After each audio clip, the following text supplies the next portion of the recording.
E o que é que eu li na segunda semana de junho?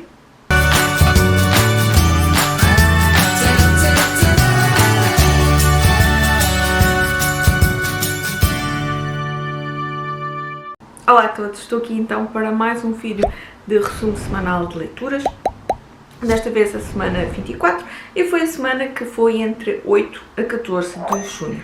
Já sabem que também que todos os livros que eu vou aqui falar já têm a opinião escrita no blog. Eu vou deixar os links cá em baixo na caixa de descrição. Portanto, se quiserem uma opinião um bocadinho mais detalhada do que aquela que eu faço aqui no vídeo, passem então no blog. Eu iniciei então a semana com mais um livro para o meu projeto de literatura, mais um romance histórico. Estou a falar de Catarina de Bragança, de Isabel Setúbal. Dona Catarina é então filha de Dom João IV e de Dona Luísa de Gusmão, mas quando nasceu o seu pai ainda não era rei, nós ainda estávamos então sobre aqui o domínio dos espanhóis. Portanto, Dom João IV foi então o rei que foi aclamado rei de Portugal naquela conspiração dos conjurados para então acabarmos com o domínio espanhol em Portugal. Portanto, Dona Catarina estava habituada a um passo mais pequeno. Ela vivia com a família em Vila Viçosa e depois então quando há a Revolução então, do 1º de Dezembro, o seu pai é aclamado rei e a família tem que vir então para Lisboa, para a corte. E nós temos então também essa vinda aqui. A história inicia-se aqui com a cena do seu nascimento, vamos acompanhando a sua infância, o seu relacionamento quer com os irmãos mais velhos, a quem ela é muito chegada, mas também depois aos seus irmãos mais novos, e depois também aqui todo o seu desenrolar então de preparativos para o seu casamento. E Dona Catarina de Bragança vai então casar com Charles II de Inglaterra e que, portanto, ela depois irá para a Inglaterra. É ela, a Dona Catarina, que introduz também aqui um bocadinho na corte inglesa aqui o hábito então de se tomar chá. E Dona Catarina, e apesar do seu grande amor que ela tem pelo marido, e acredito que o marido tinha aqui também alguma afeição por ela, Charles de Inglaterra foi também conhecido, muito conhecido então, pelas suas várias amantes. E tal como eu estava a dizer, nós temos então aqui a história de Dona Catarina de Bragança, a sua história de vida, a sua meninice, o seu relacionamento, tal como eu disse, com os irmãos, a forma como também ela se relaciona com a mãe, com o pai, tudo aquilo que ela, desde muito pequena, ela sempre foi também uma pessoa ali muito decidida, mas também ali, lá está, corte portuguesa, um bocadinho ingênua e muito puritana, que depois, quando se dá então a ida para a Inglaterra, ela tem aqui uma grande diferença de costumes. Mas eu adorei este livro.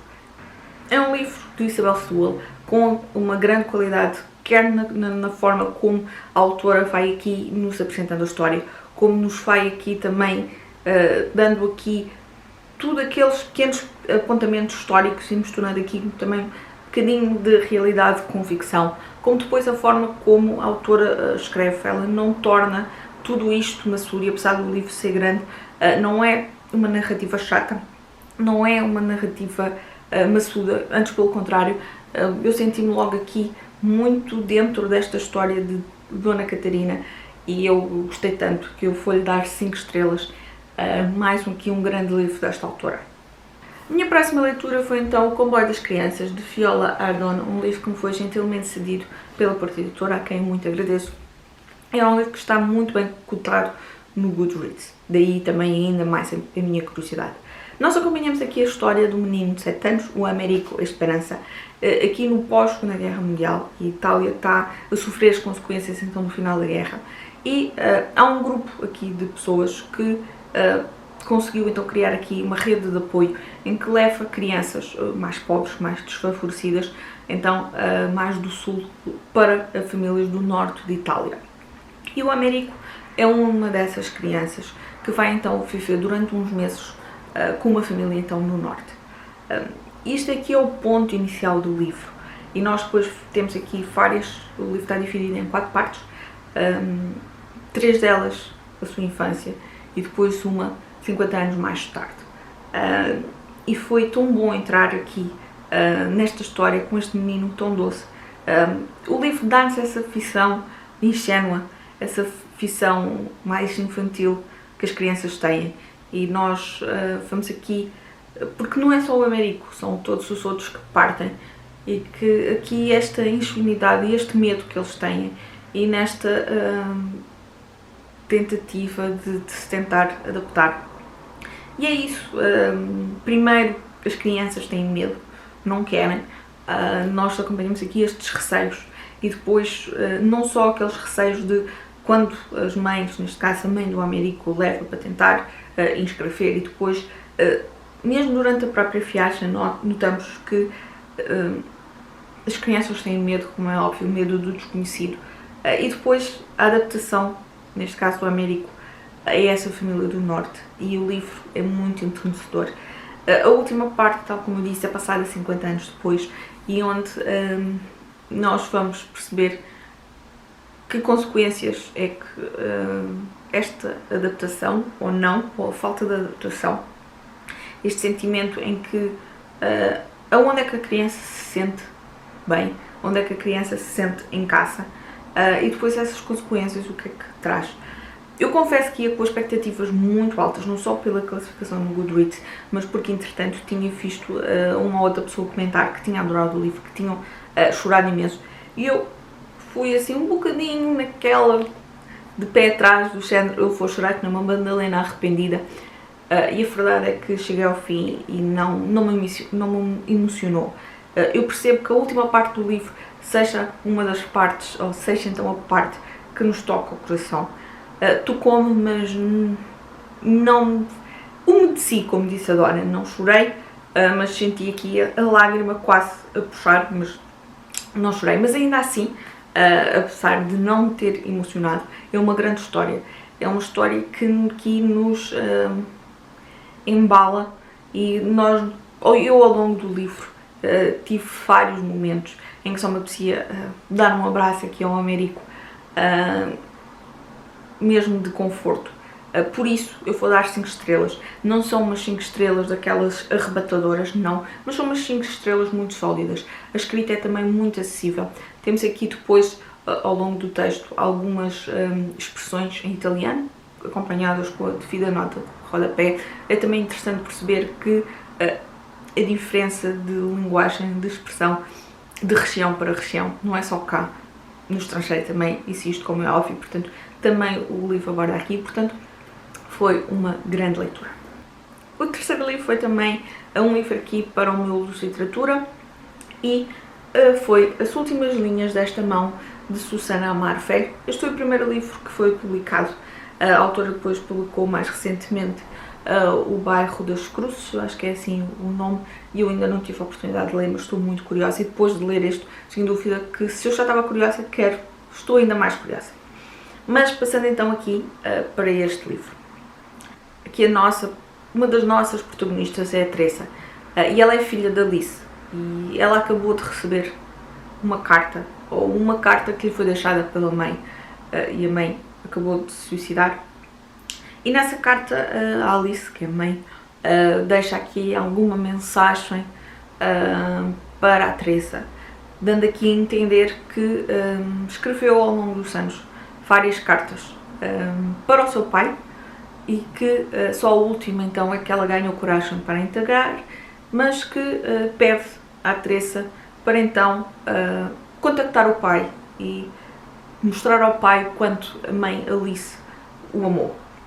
Depois vamos acompanhando então aqui mais ao pormenor a história de Teresa e de Alice, e o relacionamento que ela tinha com a mãe, e a forma como a mãe lidava não só com ela, mas com os irmãos mais novos da Teresa. Nós percebemos que a mãe sofria de uma depressão profunda, e que essa depressão teve impacto então no seu casamento. Há uns anos o marido acabou por se fartar e decidiu então pôr um ponto final e separar-se da mulher, porque a Alice tinha mesmo essa apatia, estava como se, eu não quero dizer morta por dentro, mas acaba por ser muito isso, a forma como, lá está, uma depressão profunda, e a forma como agrava, como dificulta a vida, não só dessa pessoa, mas o relacionamento que ela tem com os outros, e a forma como ela fica desligada de tudo o resto. e sente apenas o seu sofrimento. E nós vamos aqui acompanhando vários capítulos onde temos a Teresa, mas não só a Teresa, um ou outro do seu irmão, também aqui do seu pai, e portanto vários capítulos onde nós vamos conhecendo um pouco então do passado da filha de Alice e da sua família, e depois vamos tendo intercaladamente, portanto temos um capítulo e depois temos então uma carta escrita por Alice. E nós vamos então apanhando aqui os fragmentos do passado e vamos então ligando aqui esta história, e nós percebemos que Alice entrou então em depressão profunda por causa então do pai de Teresa e da forma como ela sentiu, Alice, que perdeu o seu grande amor, perdeu o amor da sua vida. Portanto, é um livro que está carregado de emoção e está carregado aqui de forma como alguém lida com a falta de amor e o facto de ter rejeitado esse amor. E é uma história tão crua, uma história tão... E podem achar que não é real, mas eu acho que sim. Eu acho que há pessoas que quando perdem aquilo que é o seu amor, ou aquele que acham que é o seu grande amor, se deixam ir abaixo e vão mesmo ao fundo, e muitas vezes não têm então essa capacidade de se recuperar. Pode ser de vários motivos, pode ser por divórcio, pode ser pela morte de um filho, pode ser por perder então, lá está, o grande amor da sua vida, e por isso achei mesmo uma história muito real, uma história muito... e que me tocou aqui e me fez aqui... emocionou-me.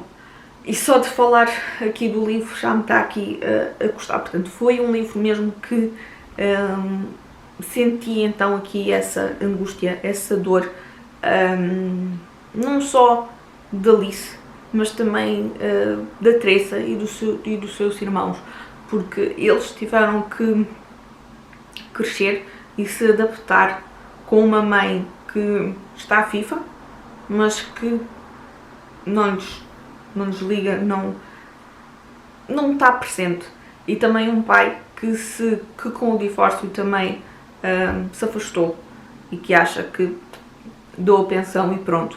Portanto, toda esta dinâmica também familiar mexeu aqui muito, muito comigo, e eu vou dar 5 estrelas ao livro porque tocou-me mesmo muito, e está fantástico. É uma escrita muito boa, uma escrita muito simples, mas que muito fluida e que me agarrou desde logo. A minha última leitura da semana foi então Raparigas Como Nós, de Helena Magalhães.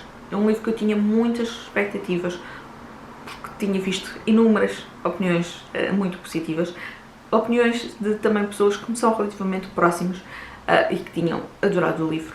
E eu tinha ali expectativas muito lá em cima. Já tinha visto uma ou outra opinião, menos boas, mas estava sempre ali muito curiosa. A nossa protagonista é Isabel, e a história inicia-se no verão de 2004, em que Isabel tem 17 anos. Depois vamos regressar um bocadinho mais aqui ao início da sua adolescência, em 99, e depois passamos outra vez para o presente, que é então final de 2004, início de 2005. Eu tinha visto muitas opiniões em que diziam que o livro era fantástico, que se tinham identificado imenso aqui então com a Isabel e com a adolescência, e no meu caso não, eu não me consegui identificar com nada, não me senti identificada, não senti que nenhuma daquelas coisas eu me refesse. E este foi então o primeiro ponto em que eu senti, lá está, este distanciamento de mim para com a Isabel. Esta falta de me identificar custou muito. Algo que também não funcionou comigo, e lá está, este é defeito meu, quando há menção de datas, quando há menção de idades, eu faço os cálculos, e neste caso é especificado que Isabel, alguns no livro, que Isabel faz anos no verão, e, portanto a história inicia-se com 17 anos no verão, e depois temos ali 2004 e ela faltava assim melhoria de nota de 12º ano, portanto, se fássemos no verão, teria que em setembro ter 18 anos, porque se estamos a repetir o 12º e se fássemos no verão, ela teria que ter 18 anos. E não é especificado quando a Isabel faz anos, portanto, ela no tempo teria que ter feito anos. E é sempre um ponto importante na vida de um adolescente quando faz 18 anos. Portanto, esta omissão pareceu-me irrealista. Um outro aspecto que também não senti ali um bocadinho irrealista é a forma como, lá está, quando um adolescente faz os 18 anos e aquela ânsia de querer tirar a carta de condução, e não só ela, mas também os outros amigos, portanto, é mencionado uma outra vez a carta, mas ok, não tem importância, não é isso que é o ponto fundamental da história. Eu percebo, só que essas duas referências são assim tão fugazes que lá está, uma vez mais, pareceu-me irrealista da parte de alguém que é adolescente, de alguém que anseia pelos 18 anos e anseia por ser maior e ter idade para poder tirar a carta. Depois, a parte como também voltamos atrás no tempo em que Isabel se revê então com os 14 anos. Lá está, uma vez mais, eu pelo menos sentia isso. Enquanto era adolescente, eu não pensava no meu passado. Eu pensava sempre que quando fosse mais velha que era, ou quando fizesse os 18, ou quando fosse para a faculdade, ou quando já fosse adulta e fosse independente, aí essa altura é que vai ser, lá está, aquela coisa estúpida de nós quando estamos a estudar, queremos, não, quando começar a trabalhar é que vai ser bom. Quando começares a trabalhar deixaste de ter os 3 meses de férias. Mas pronto, e esta sensação de ela ter voltado, de ela ter aquela vontade dos 14 anos, confesso, lá está, mais uma vez, eu não me identifiquei. Em termos de história, depois temos aqui, lá está, uma história mais romance romântico e a forma como a Isabel encara os seus relacionamentos românticos, a forma como ela se relaciona com o Simão, a forma como ela se relaciona com o Afonso. Depois estas tantas, achei que a história começou a tomar um rumo mais previsível. Não é mau, não, mas não me agradou, lá está, eu não sou das maiores fãs do romance romântico, e se calhar foi um bocadinho por aí que a história não me agradou tanto. Com pontos positivos, gostei imenso das referências musicais que vamos tendo ao longo do livro. Temos muitas referências musicais. Um outro aspecto que para mim me agradou foi então a escrita da Helena, uma escrita com muita qualidade. Confesso que inicialmente senti aqui assim um bocadinho de uma miúda de 17 anos não fala assim, não escreve assim, mas depois aqui depois ao longo do tempo vai-nos dando aqui também um bocadinho o contexto então do percurso da Isabel, e portanto em termos de escrita é uma escrita muito boa e a classificação do livro vai muito por aí, pela qualidade da escrita e pelas referências musicais. Eu vou dar 3 estrelas, eu não posso dar mais porque efetivamente a própria história não me agradou e toda esta falta de identificação que eu me senti com a história, com a personagem, não me permite dar uma classificação maior, mas lá está, o livro para mim tem qualidade na escrita e adorei então as referências musicais. Foram estas então as minhas 4 leituras da semana e sei que este último livro eu sei que sou contra, a minha opinião é contra então a maioria das opiniões, mas lá está, isto também faz parte do prazer da literatura e o que eu gosto não agrada certamente a outra pessoa, portanto faz parte, porque eu sei que o Raparigas Como Nós é um livro que foi muito lido, ainda bem, em Portugal, mas digam-me então também se leram alguns dos outros 3, se não leram, e se ficaram aqui curiosos então aqui com o livro da Susana Amar Velho, porque é mesmo muito, muito bom. Eu despeço-me, que o vídeo também já vai longo. Um beijinho e até ao próximo vídeo.